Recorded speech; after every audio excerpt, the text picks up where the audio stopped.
नहमदुहु व नुसल्ली अला रसूलिहिल करीम अम्मा बाद फ़अऊज़ु बिल्लाहि मिनश्शैतानिर रजीम बिस्मिल्लाहिर रहमानिर रहीम अस्सलातु वस्सलामु अलैका या रसूलल्लाह व अला आलिका व अस्हाबिका या हबीबल्लाह सल्लल्लाहु तआला अलैहि वसल्लम।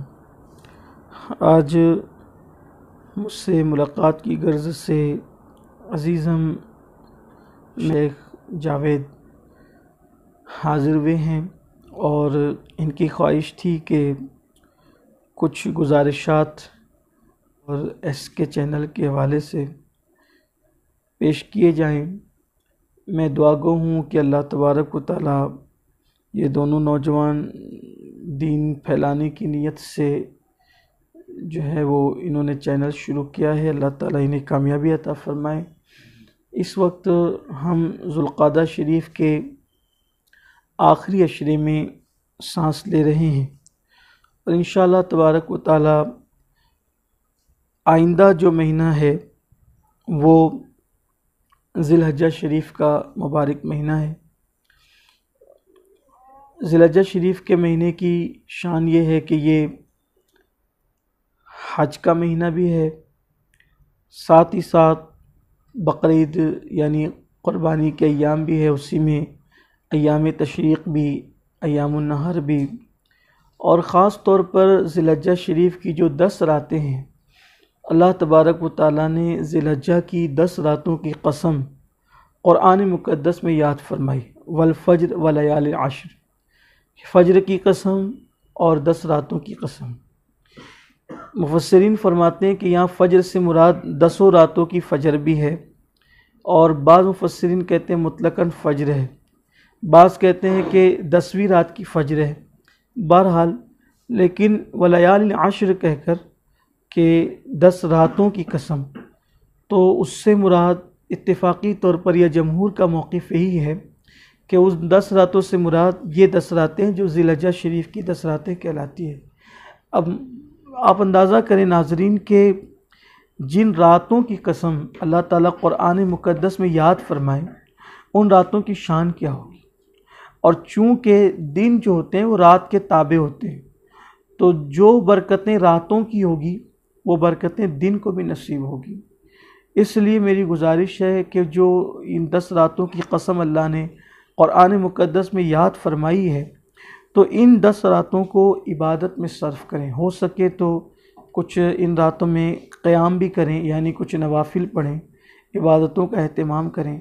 अगर रातों को रात भर हम इबादत नहीं कर सकते या रात का अक्सर हिस्सा इबादत नहीं कर सकते, तो कम अज़ कम ये मुबारक रातों की इशा जमात से पढ़ लें और फ़जर जमात से पढ़ लें। हदीस पाक में आता है कि जिसने इशा और फ़जर जमात से पढ़ी, अल्लाह ताला उसकी पूरी रात को इबादत में शुमार फरमाता है। फिर हो सके तो इन रातों में दुआ करें, क्योंकि अक्सर हाजी इन रातों में इबादत में, या चूँकि ये अय्यामुल हज होते हैं तो इन रातों में कसरत से इबादत की जाती है, और इन रातों में इबादत करने वाला और अल्लाह के ज़िक्र का एहतमाम करने वाला, इसी तरीके से तिलावत कुरान करने वाला, रोज़ों का एहतमाम करने वाला, ऐसे शख्स को अल्लाह तबारक व तआला हाजियों की इबादत के बराबर अजर व सवाब अता फ़रमाता है। इसलिए उम्मीद करते हैं कि आप इन रातों का ख्याल करते हुए, इन रातों में ये इनाम की रातें हैं और इन रातों की बड़ी बरकतें, इनमें दुआएं कबूल होती है।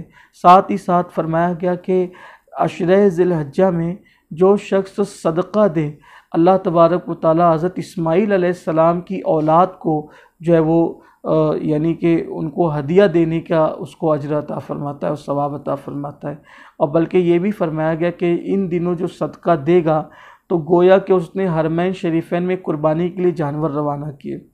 इसी तरह अगर कोई इन दिनों खाना खिलाए तो अल्लाह तबारक व तआला उसे ग़ुलाम आज़ाद करने का सवाब अता फ़रमाता है। तो इसलिए इन दिनों में, इन रातों में इबादतों का अहतमाम करें।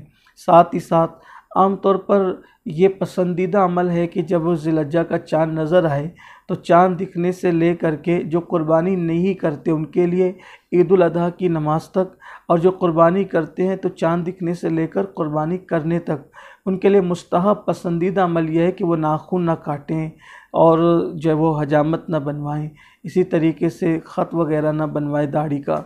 इन चीज़ों का एहतमाम करो।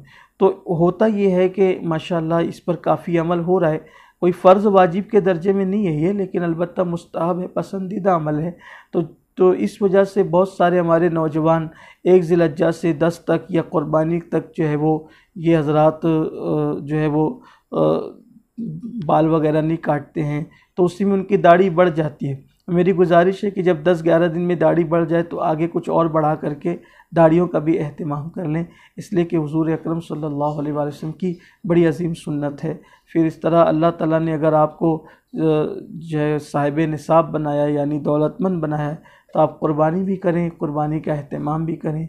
लेकिन क़ुरबानी के एहतमाम में इन चीज़ों का ख़याल करें आप कि क़ुरबानी के दरमियान आप कोई ऐसा काम न करें जिससे जो है वो अहले मुल्क को या किसी हमारे पड़ोसी को तकलीफ़ पहुँचे। इन चीज़ों का ख़याल भी करें।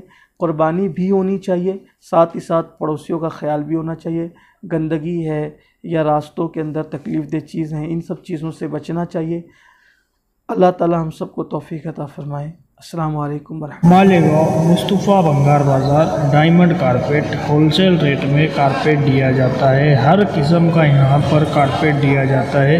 हमारा पता याद रखें, मालेगांव मुस्तफ़ा भंगार बाज़ार डायमंड कारपेट होलसेल रेट में दिया जाता है।